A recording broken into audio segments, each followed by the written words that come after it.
All right, I want to thank everybody for coming out. Obviously, we had a game yesterday down in Washington, and it was a tough, hard-fought game. I'm really proud of the way our guys played. I thought we played really hard. I thought we competed extremely well, and we came up a little short in the end. Washington figured out a way to win the game at the end, and that's what you do at this stage in the National Football League. You try to find a way to win a game that Sunday, and that's what they did. So we've just got to continue to figure out how to finish. We've done a really good job of that for most of the year, and we'll keep fighting for that finish and keep trying to find a way to finish on the top side of these scores. And we've got 3 very important games coming up, starting with Denver here on Sunday, and we're looking forward to that game, and we'll start preparation for that right now and with the players on Wednesday. As far as injuries are concerned, I'll just give that to you now. Ray Rice had a left hip contusion, should be good. Bernard Pierce had a lower back strain, should be fine. Art Jones, fine. McPhee, fine. Bernard, continues to work with the ribs. He's doing a great job fighting through that. There's no tougher guy, football player, than Bernard Pollard. Marshall Yonda sprained his ankle. We'll continue to have that evaluated, and we'll let you know later in the week after he gets an MRI on that exactly how serious that is. But it seems like a somewhat serious ankle sprain. It's not an ankle break in any way. Jameel McLean's going to be okay. He's got to get some testing done, but he should be okay. That's standard procedure. Leach sprained an ankle, so we'll be working through that this week. Ed Dixon looks better. He ran a little bit today, so he'll have a chance to go on Sunday. We'll see. And Jimmy Smith, the same thing. We'll take a look on Sunday and see how he looks in the week leading up to Sunday. All right. Any question on either one of those 2 things? Yeah. Art had a right shoulder bruise, and Purnell had a little bit of a groin, so that's where we're at with those guys. We're talking about the game real quick? Yeah. Can you talk about the fake punt formation and the timeout and all that stuff that happened? Yeah, we just had a situation out there where the guys couldn't hear Anthony make the hut call. It got real loud at that point in time, and we executed it really well. We made a substitution. We were running a certain play in there that we thought had a chance, and it would have probably had a real good chance. But, the offensive line couldn't hear the snap count, and that's something that was disappointing. So the timeout was taken. It should not have been taken. We should have just let the clock run down there at that time and not used up the timeout. That was an error on our part, so that should have never happened that way. So it was a low-risk kind of a deal, an opportunity to go for it on 4th down, and we just didn't execute it very well. Let me go into this. We made a coaching change today. You guys are all aware of that. I know there's been a press release, and it's out there right now, but we've made a change at offensive coordinator. We've replaced Cam with Jim Caldwell. It's been something that we went through last night and this morning and had a conversation with Cam real early this morning, then with Jim. And I just want to say that Cam Cameron has done an excellent job here over the last almost 5 years as our offensive coordinator. I think the record proves that. When you take a look at what's been accomplished on offense for the last 4 years, the games that have been won, the points that have been scored, and it really by every measurement, Cam is a very good football coach. He's a loyal, hardworking guy. He's a great friend. Obviously, it's a difficult thing, personally, to do something and to make a move like that with any coach, especially guys that you've been battling with for all these years. And Cam's been right in there battling. He's been a member of this team, and I'm proud of what he's accomplished here. At this time, the move is made to give us a chance to be the best we can be, and that's not to say anybody can't do it, but it's just an opportunity to try to get this thing going and become the best offense and the best team we can be, and we feel like it's what's best for the team at this time. And so that's why we made the move. There's nothing more to it than that, and we'll go forward with that. So Jim will take over. That started this morning. He's working on game plan with the rest of the staff. The rest of the staff is on board, and we'll go to work like we always do, and we'll see how it plays out. At any time during the practice, or at any time this season, did Steve Bisciotti suggest this move? You know what? I'm not getting into any of that. We do a great job in this organization of communicating and talking, and I think we've got great leadership here, all across the board, and I'll just leave it at that. John, in terms of the sideline yesterday, there was some disagreement with the family for how the things were going to be in the first half.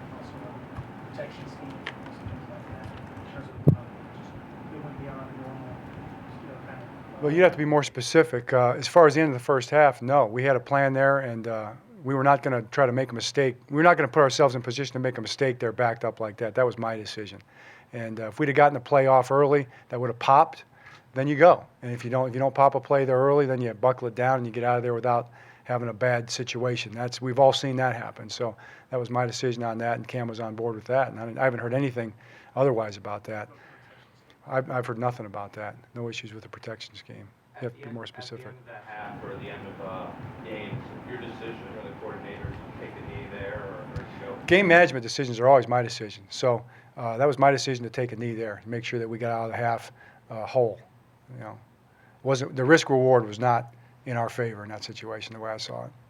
John, how long have you been considering the coordinator change, and when did you reach your decision that you would make it? You know what? You come to these things when you come to them, and doing what's best for the team. When the point comes where you feel like it's the best thing to do it, you do it. Anything beyond that, it's not something I haven't been keeping track of, for one thing, and I don't think it's that important. How much experience does Jim have in calling plays? I know he's been a head coach and quarterback's coach, assistant coach. Jim is qualified. Jim's a heck of a coach. We got a heck of a staff, and they'll do a great job, and I'm looking forward to seeing how it plays out. The timing within the season of doing this, can you get the maximum out of Jim Caldwell's offense? Well, it's going to be the Ravens' offense. You know, that's the way it always works. So, you know, we're down the road with our offense, and we'll continue to build on what we've been doing. You know, I think that's what you do. And Jim's been a part of that the whole season, along with the rest of the coaches. And it's always a collaboration, and we'll do it together. And we're looking forward to seeing how it plays out. John, what does Jim bring to the table as an offensive mind, and also doing the guys was helping you put in some of the stuff? Do you expect to do more of that with Jim? Well, Jim, and I try to put this to the whole staff, but Jim's a heck of a coach. And all the coaches on the offensive side are very good coaches. So he brings a lot to the table. You know, all those guys do. And they'll work together, and we'll put an offense out there, and the guys are excited about it. And, you know, I know one thing, I can't wait for Wednesday. I'm looking forward to it. Any specific qualities, just things that jump out to you? I think you guys all know. You've been around Jim all year. You know what kind of coach he is. I mean, what kind of offense they've run in the past that he's been a part of. All those things apply. Was there something yesterday? Was it the loss? Was it the second half offense? Was there Nope. anything that? Not specific, and we put 28 points up. So you're not going to say, well, you know, it's a reaction to a down offensive performance. It's not that. You know, I think that's really important to point out. It'd be really easy to go, you know, the route that's saying, well, you know, it's a result of something and somebody's taking the blame for something. It is not that. People are going to believe what they want to believe. It's what I believe is best going forward for our offense and for our football team. And that's not to say anybody can't do the job or didn't do the job. Cam was doing a heck of a job here. Doing a heck of a job here for a long time. Nobody knows that better than me, and nobody's stated that more times. You know, I believe that.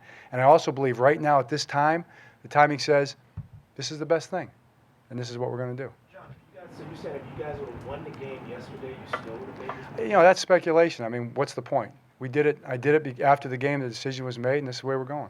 What was the response of Ozzie when you talked to him and informed him and the ownership? Is there anything about? We're going to have to move forward off of this. You know, it's Ozzie's on board. You know, we talk about all these things. We got a great leadership group. We work together on all this stuff. You know, there's nothing more to it than that. How tough was it for you, given that you guys have had a long coaching history going back to the 90s? It's tough, like I said before. It's tough, and it's tough. And then it's tough when you cut players. You know, it's tough at training camp when you have to tell guys that they're not going to play anymore. The dream might be over. Cam's going to go on and coach. You know, he's going to be coaching very soon. You know, in the National Football League. So, you know, a 5-year run as an offensive coordinator in this league is pretty good. You know, if you look at the history, it's pretty darn good accomplishment. And I think what he's accomplished is very impressive. So I look at it as more of a positive. And, you know, I know that, you know, it's hard to say that, and maybe guys aren't going to look at it that way, but I'm just not going to look at it as a negative. You know, there's no grand theme here. You know, it's the best thing for our team right now. You make these decisions all the time.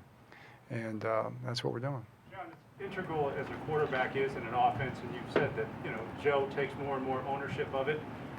Is he consulted on something like this, and his input factor in? Not on something like this. No, this is a coaching decision. You know, this is my decision. You know, and there's not a lot of places you can go to make a decision like this. You know, and I've talked with Cam a lot about this. We talked a lot about it today, and of course, you know, with the other guys we've been talking about as far as in the Ravens organization, and that's where the decision was made. Sorry, Mark. Can you share what, if you spoke with Joe, his reaction, if any, about the? I spoke with Joe. His reaction was it's for him to say, but we had a good conversation about it. Is this an audition for Jim as the offensive coordinator? Or is this a 6-week? This is an trial? opportunity for us to try to win some football games, and try to be the best football team we can be, and that's the absolute reality of it. So anything else is just something else. What it boils down to and what's important is going out there at 1 o'clock on Sunday and playing the best football game we can play, and then the game after that, the game after that, and the game after that, and try to be as good as we can be over the next month. That is what it is, and to me, that's the only priority that matters. It's long-term considerations are long-term considerations, and that's not in the forefront of our mind right now. Is he the quarterback's coach, and what do you got to do with that? So Craig Rasheed last year, having coach. No, Jim will still be the quarterback coach. You'll have Craig. Craig is in the room there still. Craig is doing senior assistant duties. He's been doing a lot of our advanced game planning stuff and doing a great job with that. Craig's a very knowledgeable coach. Jim will still be the direct quarterback coach at this time. Will he be on the field or upstairs? Do you know? Yeah, we're still working that out. We're going to still talk through that and see what the best setup is as far as the offensive staff, how to organize those guys. We haven't decided that yet. Is this a case where it's desperate times call for desperate measures? You need to make a move to change things? No, not at all. You want to see Ray get the ball more? I think you and Jim, any kind of specific guidance moving forward that you'd like to see? I thought Ray got the ball a lot last night. In general, no? Maybe not. I thought Ray got the ball a lot. Ray, if you look at the numbers for the course of the year, he's right on schedule with what he's been, for the last 4 years here that he's been here. So I think we're right on schedule with that. Are you concerned at all that the change could be disruptive at this point? It's always a consideration. It's one of the things you think about. There are a lot of considerations, and you try to take all that into account, and you try to come to a conclusion about what is best for your football team. We do believe in the team, and every decision is based on what's best for the team, and that's a consideration. I don't think it'll be disruptive. I think it'll be positive. I believe that. But it'll be up to all of us to make it that way. It's like we talked to the team. It's the solutions are right here in the room, to improving. And our job is to improve. We all get a little bit better. We all work together and become the best we can be. A lot of the players after the game, let's say a lot, at least the couple that I talked to, said that it does fall on the players, that they should have made plays that wasn't play calling, specifically the game yesterday. Right. Did you get a sense of the reaction when you talked to the team this afternoon that maybe Cam leaving does fall on them a little bit? Did you feel that there's a little heightened awareness to that? Well, sure. We all take responsibility for that. When something like this takes place, it's real. You're talking about any time guys leave, a program who put their heart and soul into the thing, be it a coach or a player, that is real. And the burden falls on everybody who's still here. We understand that we all can do better. So it's never on one set of shoulders.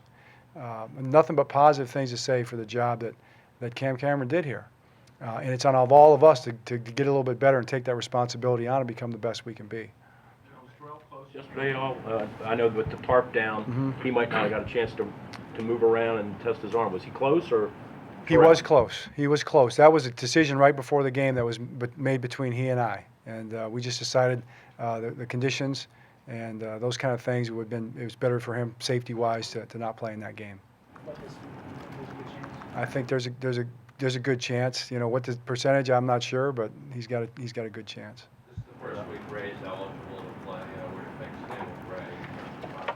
You know what? He's making good progress, and we'll just have to see how he practices this week. And going into Wednesday, we'll know a lot more, I think, because he's going to push it a little bit over the next 2 days, and I'm looking forward to seeing how that plays out. So There is a chance. well, there's a chance, yeah.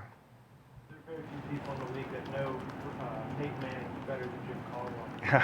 So how much are you really going to try to get some information from him in the midst of him also having all these injuries? Well, the thing about that is that Peyton Manning's aware of that as well. He knows what Jim knows about Peyton. So it's kind of one of those kind of deals. There's no smarter quarterback than Peyton Manning, and he's right up there with that group of guys. He's been doing it for a long time. And with him, it really is a kind of a chess match that way. It's still football.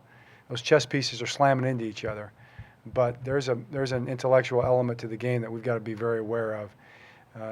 Jim has a handle on that, but Peyton understands that too. John, Joe's had 8 fumbles this year. Does he need to have better pocket presence, pocket awareness? Absolutely, absolutely. That's something that he's very much aware of. We cannot, you turn the ball over, you put yourself in jeopardy, and I don't care what position it is. So when you play that position and you're in the pocket, you need to protect that football, and that's something that we need to be better at going down the stretch.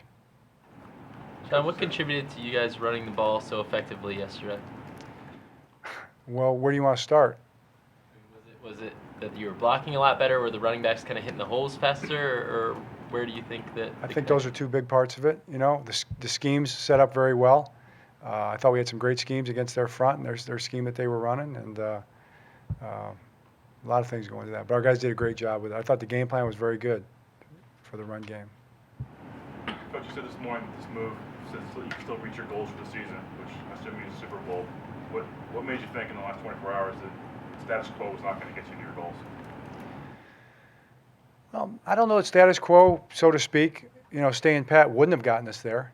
But what you try to do is you try to put yourself in the best position possible as you see it to be the best football team you can be, and then go compete and see what you can get accomplished. Our first goal right now is to secure a playoff berth.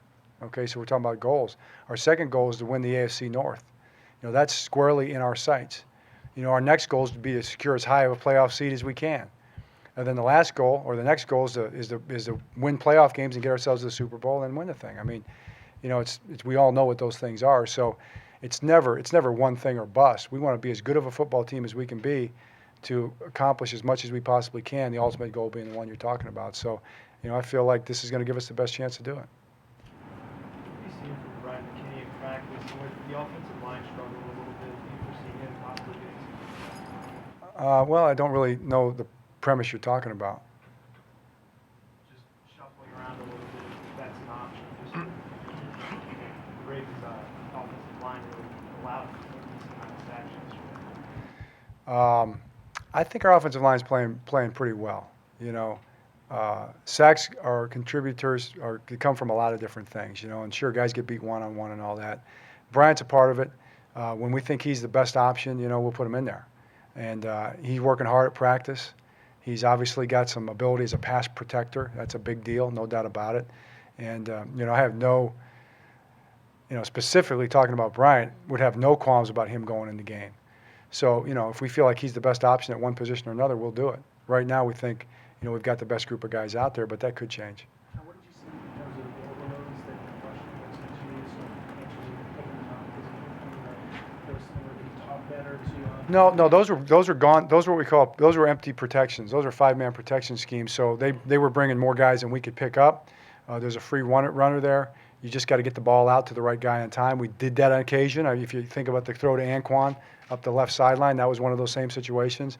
And other times we didn't do as good a job as that as we needed to, and that's what happened on that. So that was not protection oriented. That was more related to the adjustment. What's happening? Some missed tackles, you have some sub-personnel in it. Some of those guys are permanent guys, defensive tackles, but also some of your regulars who are safeties and not. Yeah, well, you're playing an option football team, so you're going to get a lot of one-on-one tackling out there. And I thought our guys, Alfred Morris is a hard runner, and he becomes a downhill runner, it becomes a one-on-one tackle on a tough field. Not to make any excuses. We want to make every tackle right there. We want to make a secure tackle. But there were times where he was bouncing off, and we were rallying to the ball and getting him down. Sure, I think we can tackle better. I want to be a great tackling team at all times. But our guys are fighting hard to be good tacklers. John, on that final drive from the Redskins to tie it up, you guys were able to get pretty good pressure, but why do you think it was that they were able to continue to move their way down the field even though you were getting after their quarterback?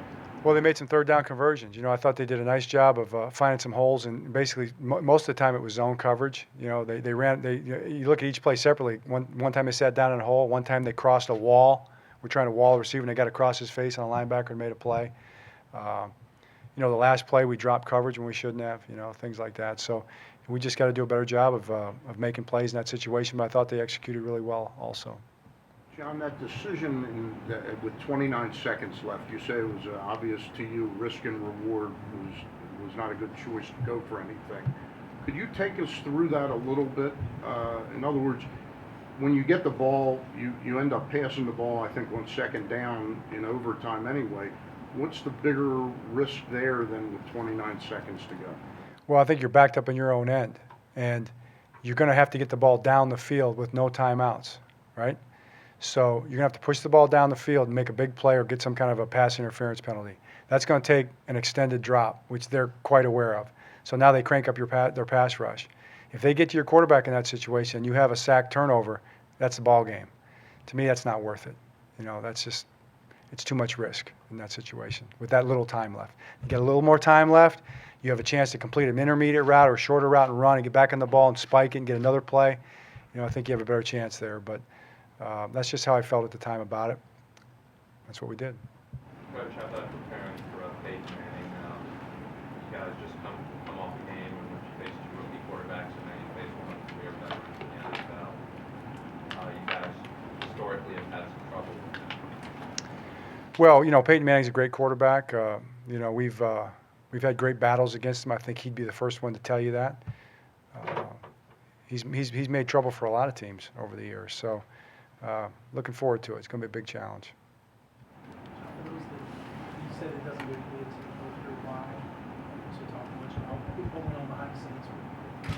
Just your thoughts on that. Why do you think that? I think that's private. That's private. That's private conversations. That's private business. And those are conversations between people that take place. And I'm not going to share every conversation with every player, every coach. It's just not public information. But I can tell you this: I'd probably get it wrong anyway, the specifics of it from memory. I have to think pretty hard to remember exactly what was said and be fair to everybody. You start speaking for other people. But we have a great leadership group. We have a great owner, great GM, great team president.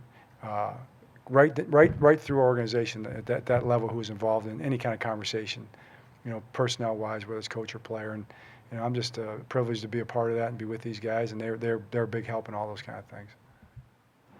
John, could I get a comment from you about the fact that streak ended yesterday with 15 consecutive times you didn't get into a two-game losing streak? Just disappointed. We wanted to win the game. That's not a streak that you want to end. It's a streak that you want to extend, and we were unable to do that. So disappointed about that. I meant the flip side of that. What it said about your team that it had been 3 years since you lost 2 in a row. Oh, thank you. Appreciate that. Wasn't kind of going in that direction. It was nice to get a little. Thank you. Yeah. Sorry about that. You just mentioned president, owner, GM. This meeting you said took place last night. Is that? No, there was no meeting. I didn't say a meeting took place last night. No. You said you met last night. I didn't know who you met with. I don't. There was no big meeting last night. Phone conversations with different people, but yeah. All right? Okay, thanks. All right, thanks.